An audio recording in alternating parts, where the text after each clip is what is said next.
जो रोज गाय को प्रणाम करता है और गाय की प्रदक्षिणा करता है तो भगवत प्रदक्षिणा का उसे फल प्राप्त होता है। यदि घर में गाय बंधी है और भूखी है और प्यासी है तो तुम्हारे सारे पुण्य नष्ट हो जाएंगे। गऊ का बहुत बड़ा महत्व वर्णन किया गया धर्म शास्त्रों में। यहाँ तक कि जब कोई ऋषि नाराज होता था तो आगे गाय करके जाया जाता था तो क्षमा हो जाती थी। गाय को देखते ही वो क्षमा कर देते थे। क्या बिना गौ सेवा के जी जो समर्थ है हर तरह से जी जी बिना गौ सेवा के जी क्या उसकी उपासना कैसे? जो मुक्ति है वो विशुद्ध बोध से है, जो भक्ति है वो विशुद्ध प्रेम से है, और जो धर्म है उसके ये अंग है। हाँ, ये धर्म के अंग है। ये बात है। सतरत सा लोकांग ताजति मम भक्ति युक्तो भुवनम पुनात तीर्थी कुर्वन्ति तीर्थानि। गंगा जी भी इंतजार करते हैं ऐसे महापुरुष का जिसका निरंतर भगवदाकार चिंतन चलता रहता है। गृहस्थ धर्म में जैसे है या जिनके पास बहुत अर्थव्यवस्था है उनको चाहिए कि गौ सेवा से बहुत जल्दी शरीर पवित्र होता है, हृदय भी पवित्र होता है और गोविंद भी प्रसन्न होते हैं। यदि गावः प्रदक्षिणीर कार्या वंदनीया ही नित्यशः मंगलायतनम दिव्याः सृष्टास्वेता स्वयंभुवा। यदि गाय घर में पाली जाए या गौशाला खोली जाए और गौओं की सेवा की जाए, जिनके पास अर्थ है, भाव है, भगवान स्वयं श्री कृष्णचंद्र जी ने गौ सेवा स्वीकार की, गौवें चराई। गौओं की परिक्रमा करने से, जैसे आप प्रभु के बिहारी जी के मंदिर की 4 परिक्रमा करें तो जो फल आपको मिलेगा वही गाय की 4 परिक्रमा कर लें तो आपको प्राप्त हो जाएगा। गौ की प्रदक्षिणा से गावः प्रदक्षिणी कार्या वंदनीया ही नित्यशः। जो रोज गाय को प्रणाम करता है और गाय की प्रदक्षिणा करता है तो भगवत प्रदक्षिणा का उसे फल प्राप्त होता है। जहां गौएं विराजमान होती हैं वो बड़ा पवित्र दिव्य तीर्थ स्थल माना जाता है। गौएं जहां विराजमान रहती, गौशाला में भजन करे तो कई गुना बढ़कर के प्राप्त होता है। स्वयं ब्रह्मा जी ने गौओं को दिव्य गुणों से विभूषित बनाया है। अप्यागाराणि विप्राणाम देवतायतनानि च यद गोमयेन शुद्ध्यंतिम किम ब्रूमो हृदिकम ततः।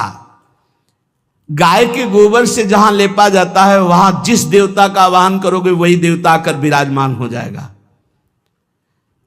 अपवित्र भूमि में भी यदि गाय के गोबर का लेप कर दिया जाए तो परम पवित्र मानी जाती है।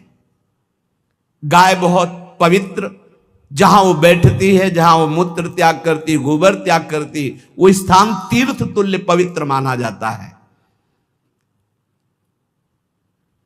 भगवान जब गाय के पीछे पीछे चलते तो गोरा जोड़कर उनके मस्तक पर विराजमान होती, उनके मुखार बिंद पर विराजमान होती।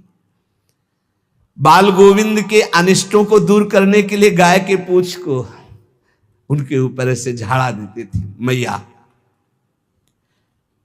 जब गुरु मंत्र वैदिक सिद्धांत से दिया गया था पहली बार तो पंचगव्य पिलाया गया था। गोमूत्रम गोमयम क्षीरम दधि सर्पिस्तथैव च गवाम पंच पवित्राणि पुनंत सकलम जगत। कितना भी बड़ा पापी हो अगर पंचगव्य पिलाया जाए तो वो वैदिक मंत्रों को स्वीकार करने लायक हो जाता है, पवित्र हो जाता है। पंचगव्य में 5 चीजें गाय की होती है। गाय का मूत्र, गाय का गोबर, गाय का दूध, गाय का दही और गाय का घी, ये 5 मिलाकर पंचगव्य पिलाया गया था। पहली बार जब वैदिक मंत्र दिया गया था तो पंचगव्य बनवाया था गुरुदेव भगवान ने सन्यास, और वो पिलाया था। ये पंचगव्य पिलाने से अपवित्रता का नाश होकर पवित्रता का संचार होता है। इसलिए धन्य है उनका जीवन जो गौ सेवा परायण है भगवत भाव से। गाय में साक्षात भगवान का भाव रखकर गौ सेवा करते हैं। त्रिषिता गौर गृहे बद्धा गेहे कन्या रजस्वला देवशास्त्र सन्निर्माल्य हंति पुण्यम पुराकृतम। यदि घर में गाय बंधी है और भूखी है और प्यासी है तो तुम्हारे सारे पुण्य नष्ट हो जाएंगे। अगर घर में रजस्वला कन्या बहुत काल तक है और उसका विवाह आप नहीं कर रहे हैं तो आपके सारे सुकृत नष्ट हो जाएंगे। यदि घर में ठाकुर जी विराजमान है और कर का पहनाया हुआ माला सुबह तुमने देख लिया तो तुम्हारे सारे पुण्य नष्ट हो जाएंगे, क्योंकि शयन कराते समय तुमने उतारा नहीं, अर्थात तुम सेवा में प्रमाद करते हो। तो देवताश्च निर्माल्य हंति पुण्यम पुराकृतम। जैसे सुबह श्रृंगार किया तो रात्रि के शयन के समय वो हटा लेने चाहिए माले। जब हम शयन कराते हैं तो भले पुष्प शैया पे शयन कराएं पर माला नहीं धारण कराएं। श्रृंगार का माला अगर दूसरे दिन दर्शन किए क्यों पहने ठाकुर जी तो तुम्हारे सुकृत नष्ट हो जाएंगे। गाय बंधी हो घर में, वो प्यासी है और भूखी है, तुम्हारे सुकृत नष्ट हो जाएंगे। त्रिषिता गौर गृहे बद्धा, क्योंकि तुम्हारे पास है, सेवा करना चाहिए। यो वै गाम प्रतिसिद्धेन्त चरंतिम च स्वतरणम नरहा तस्य पूर्वे च पितरः कंपन्ते पतनोन्मुखा। यदि गाय हरी हरी घास चर रही कहीं और तुमने डंडा ऊपर प्रहार किया और लाठी मारी तो तुम्हारे पितर खोपड़ी के बल नरक जाने के लिए तैयार हो गए। ये लिखा है चरंतिम स्वम तृणम नरः तो तस्य पूर्वे च पितरः कंपन्ते पतनोन्मुखा। इसीलिए क्या भारत से कहीं किसी की तुलना हो सकती है जहां गौ को माता की पदवी दी गई, जहां गौ को हम आराध्य देव के रूप में मानते हैं, आराधना करते हैं। गौ रक्षा, गौ सेवा, ये बहुत बड़ा इसमें छुपा हुआ है। स्वयं भगवान अवतरित होकर गौ रक्षा, जब गाय के रूप में पृथ्वी रमाती तो भगवान का अवतार हुआ है। बड़ा विचित्र समय आता चला जा रहा है कि अब आधुनिक यंत्रों की ऐसी सेवाएं हो गई बड़ी बड़ी कि अब न बैल की जरूरत है और ऐसे दूध की महंगाई बन गई कि अब देसी गाय 2 लीटर 3 लीटर 4 लीटर और ऐसी इसी की 20-20 25-25 लीटर दे तो कौन देसी गाय को। तो गौओं का सेवा का भावना शास्त्र आज्ञा करता है कि जो प्रतिदिन अग्रग्रासे परोभावा कर्तव्यो भक्ति तोन्वहम अकृत्वा स्वयं आहारम कुर्वम नापनोति दुर्गतिम। जे ही तुम्हारे गृहस्थ में घरों में पहले होता था, अब तो भगवान जाने, जे ही पहली रोटी तवा में गई तो वो निकाल करके पक्की रखी जाती थी गौग्रास के लिए, पहला रसोई में। तो इसमें लिखा प्रतिदिन स्वभोजनम, पहले स्वयं भोजन न करके गाय के लिए ग्रास निकालना चाहिए। तो जिनके पास अर्थव्यवस्था जो गृहस्थ धर्म में है या जिनके पास अर्थ है, कुछ रोज 1 रुपया निकालो। हम कह रहे रोज निकालो तो महीने में 30 रुपया होते। 30 रुपया में एक गाय को हरी घास तो एक टाइम पवा ही सकते हो ना, बहुत नहीं है तो 1-1 रुपया निकाल के अगर एक गाय को चारा दोगे तो एक बार का भोजन तो हो ही सकता है। 30 रुपया में हरी घास जाकर के उसके एक बार तो पवा दोगे ना। अग्रग्रासे परोभावा कर्तव्य भक्ति तोन्वहम, भक्ति पूर्वक गाय को 1 ग्रास भोजन में 1 रोटी तो निकालना चाहिए गाय के लिए, ऐसा शास्त्र आज्ञा कहता है। जो ऐसा करता है तो अकृत्वा स्वयमाहारम कुर्वन् नाप्नोति दुर्गतिम, अपने आहार से 1 रोटी निकालकर गाय को देता है और स्वयं 3 रोटी भले पाले 1 रोटी गाय को दे दी तो बोले उसकी दुर्गति नहीं होगी, अर्थात उसके अंदर भाव बढ़ता चला जाएगा वो भगवान की भक्ति में। और तेनाग्नयो हुता सम्यक पितरश्चापि तर्पिताः देवास् पूजितास्तेन यो ददाति गवान्हिकम। जो प्रतिदिन गौग्रास निकालता है, अर्पित करता है, तो उसको अग्निहोत्र करने का फल मिलता है, उसके पितरों को तृप्ति मिलती है और समस्त देवताओं के पूजन का फल मिल जाता है जो गौग्रास निकालता है। यो वै ताड्यते यष्ट्याधेनुम मर्त्यो विमूढ़धि, जो मूर्ख मनुष्य, जैसे अब गाय दूध नहीं दे रही, मार डंडे डंडे मार रहे हैं, इंजेक्शन लगा रहे हैं, ऐसे वैसे कर रहे हैं, उसको ताड़ना दे रहे हैं। तो बोले जो मूढ़ बुद्धि मूर्ख मनुष्य, यो वै ताड्यते यष्ट्याधेनुम मर्त्यो विमूढ़धि, वो गाय को लाठी से मारता है, डंडे से मारता है, हाथों से मारता है, तो धर्मराजस्य नगरेशा याति कर वर्जिता।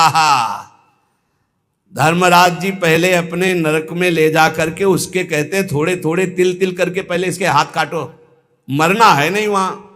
अब आराम आराम से थोड़े थोड़े पहले हाथ वर्जिता है, इन्हीं हाथों से गाय को मारा था ना, वैसे थोड़ा थोड़ा काटा जाता है उसके हाथ। कर वर्जिता हा, उसके दोनों हाथ काट करके थोड़े थोड़े। यो वै दंसान वार्यति तस्य पूर्वे कृतार्थ कहा नृत्यंत सवादिस्मास्तरिष्यति भाग्यवान।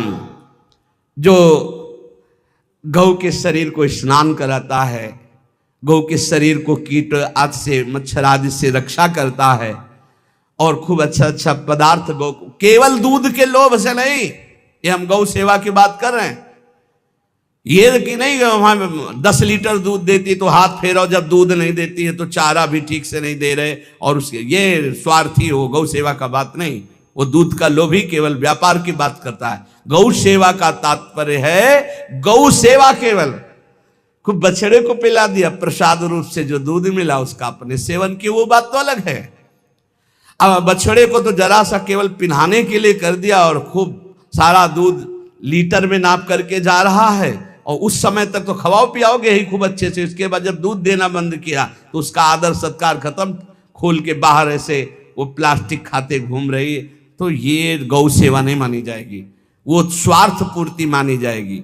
जो सदैव गौ सेवा करता है, उसके डांस मच्छर हटाता है, स्नान कराता है, पीठ में हाथ फेरता है, उसके पूर्वज जो पितर होते हैं वो नाच पड़ते हैं, उनका मंगल होना शुरू हो जाता है कि हमारे वंश में गौ सेवक पैदा हुआ, बड़ा भाग्यवान है, और वो गौ के द्वारा हमें तार देगा, ऐसा भाव। गौ सेवा हमारे सनातन धर्म में बहुत बड़ा स्थान गौ सेवा का है। पर एक बात ध्यान रखें, इन सब सेवा का फल है भगवान के चिंतन में निरंतर वृत्ति डूब जाए। हमारी एक एक वृत्ति, एक एक क्षण भगवान के चिंतन में डूब जाए। अगर नहीं तो हम आपको उत्तर दे रहे हैं, क्या महाराज नृग जैसा कोई गौ सेवक हुआ है दानी? भागवत में पढ़ लेना, करोड़ करोड़ गायों को, करोड़ों गौशालाएं थी, एक दो नहीं। इसलिए कह रहे हैं करोड़ों शब्द कि आप उसको कहीं ज्यादा ना समझें। पृथ्वी के कोई भूमि के कण गिन सकता है, बारिश की बूंदे गिन सकता है, लेकिन महाराज नृग की गौएं जितनी दान की गई वो गिनी नहीं जा सकती थी, ऐसा वर्णन आता है। अरबों अर्बुद गौओं की सब स्वर्ण से अभिषिक्त करके ब्राह्मणों को दान करना। इतने बड़े गौ सेवक, इतने बड़े दान करने वाले, एक चूक हो गई, ना दान लेने वाले तपस्वी ब्राह्मण की गाय किसी अन्य ब्राह्मण को दान कर दी, और वो ब्राह्मण ने जब गाय देखी बोली मेरी गाय चुरा ली। बोले महाराज नृग ने दी। महाराज नृग से कहा मेरी गाय है, तो उनका गौशाला में आ गई होगी, आपको 10,000 गौवें देते हैं, आप अपनी गाय। बोले मैं प्रतिग्रह नहीं लेता। जिसने दान लिया था उसने कहा गाय यही लेके जाऊंगा, तो उनका आप गाय छोड़ दीजिए, आपको 10,000 गाय देते। बोले नहीं लूंगा। बस अनजाने के अपराध ने गिरगिट बना दिया था, कुएं का गिरगिट। पर भगवान बड़े कृपालु हैं, गौ सेवक थे, इसलिए गोविंद द्वारिकाधीश जी ने उनका उद्धार किया। सब साधन का फल है अच्युत भावना से युक्त होकर, भगवत भावना से युक्त होकर निरंतर भजन करते हुए सेवा परायण रहो, चराचर जगत की सेवा परायण रहो। भजन करना ही सबसे बड़ा परम धर्म है। हम सब सेवाएं करें जगत की, लेकिन अंदर से राधा राधा राधा, गोविंद गोविंद गोविंद गोविंद, आनंद आ जाएगा। तन से सेवा करो, मन से भगवान के चिंतन, मामुनिस्मर युद्ध से भगवान के चिंतन में रहो। सेवा और व्यापार में अंतर होता है। गौ सेवा के बहाने से धन का जो दान लेना है और उसका अपने में प्रयोग करना, मैं पितरों सहित नरक जाना है, लिख लो। गौ सेवा के बहाने से दान लेना और उसका अपने परिवार के सुख में पैसे का प्रयोग कर देना या अपनी वासनाओं की पूर्ति में लगा देना, आया गौ सेवा के लिए और आप प्रयोग कर रहे हैं गाड़ी घोड़ा नाना प्रकार के सांसारिक भोगों में, तो लिख लो पितर सहित तुम्हारे नरक जाएंगे, क्योंकि गौ सेवा के लिए आया है। गौ सेवा का धन सिर्फ गौ सेवा में ही लगना चाहिए।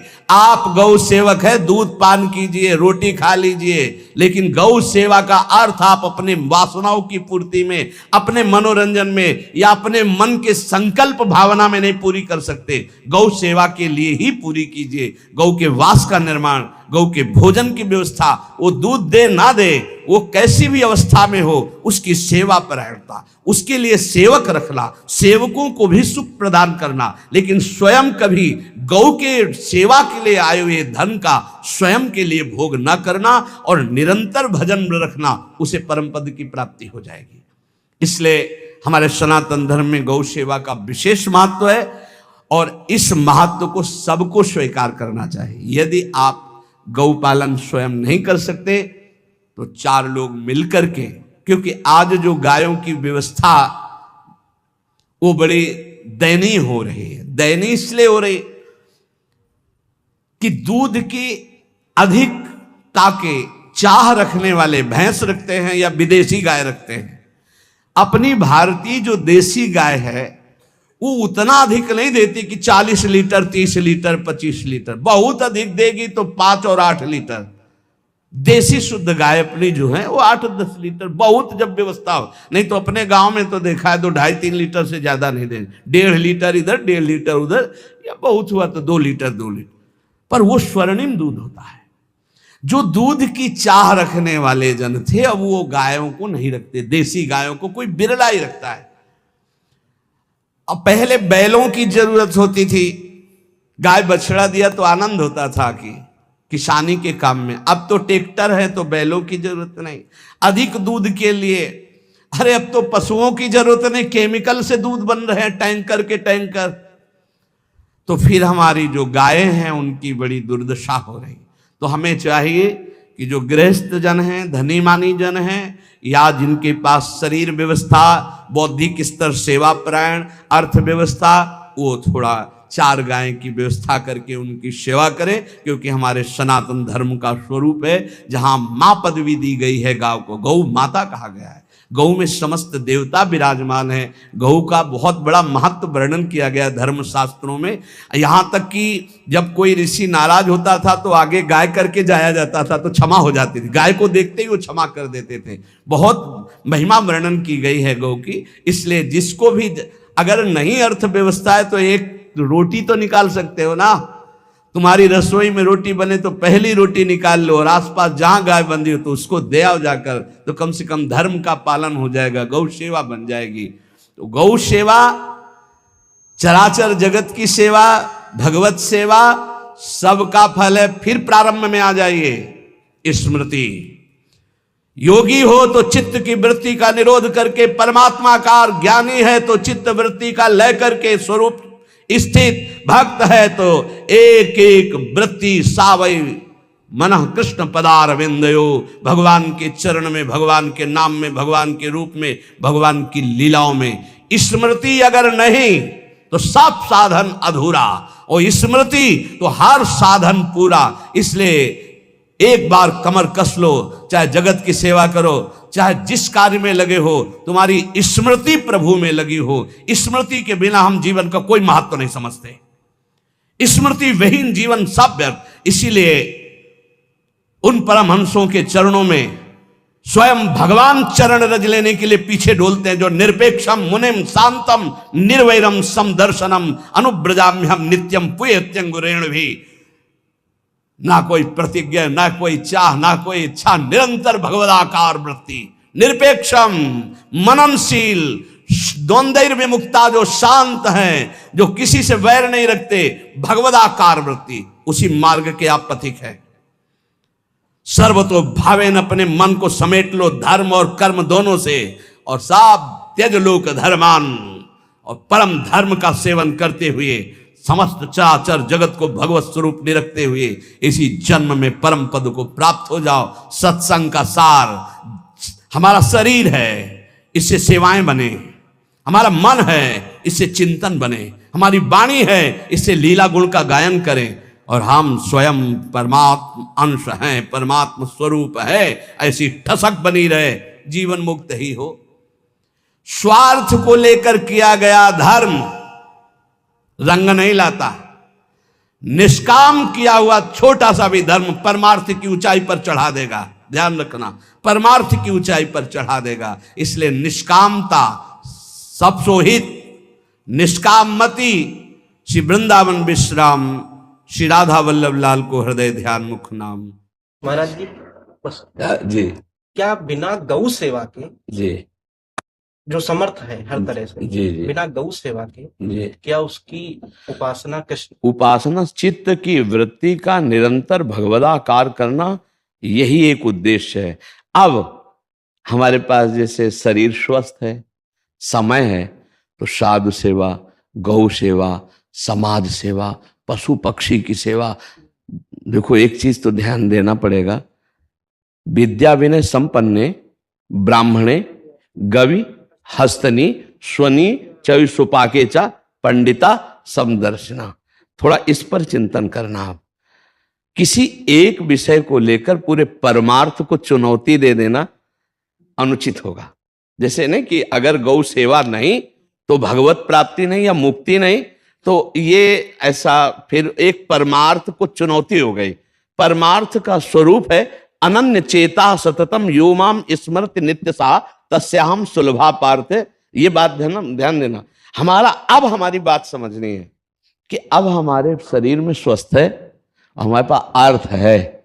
अब हम अपने धर्म की जो अंग हैं हम उनका पोषण करते हैं। जैसे मंदिर बना देना, भगवान की श्री विग्रह की अर्चा विग्रह की सेवा की व्यवस्था कर देना। हाँ, और बहुत सी औषधियां की व्यवस्था करके रोगियों को औषधि देना, गाय की सेवा करना, अन्य पशु पक्षियों की सेवा करना, ये सब भगवत सेवा का अंग है। लेकिन इसके बिना भगवत प्राप्ति होगी ऐसा नहीं है। भगवत चिंतन के बिना भगवत प्राप्ति नहीं होगी। अगर आप बहुत ध्यान से समझना, अगर हमारा उद्देश्य गाय में गोविंद है और ये चिंतन करके गौ सेवा करें तो भगवान की प्राप्ति हो जाएगी। आप हमारी बात को बहुत आंतरिक वृत्ति से लेना। हमको गौ सेवा, हम भी वही हैं, हम कोई अन्य नहीं है। वो उसी का दुग्ध पाल करके हम भी पुष्ट हैं। और वो शास्त्रों का ऐसा नहीं कि गौ सेवा या गौ के तरफ हमें ज्ञान, पर जैसे प्रश्न हुआ तो इस प्रश्न में एक पक्षता झलक रही थी कि अगर गौ सेवा नहीं तो मुक्ति नहीं। परमार्थ को एक चुनौती है, ऐसा नहीं है इसमें। क्योंकि जो मुक्ति है वो विशुद्ध बोध से है, जो भक्ति है वो विशुद्ध प्रेम से है, और जो धर्म है उसके ये अंग है। हाँ, ये धर्म के अंग है। ये बादल धर्म का जो स्वरूप है हमारा सनातन धर्म का, वो गौ से है, वो ब्रह्म ऋषियों से है, वो श्री विग्रह अर्चा विग्रह से है, और वो चराचर जगत की सेवा और भावना से है। ये हम यहाँ आते हैं। लेकिन जब हम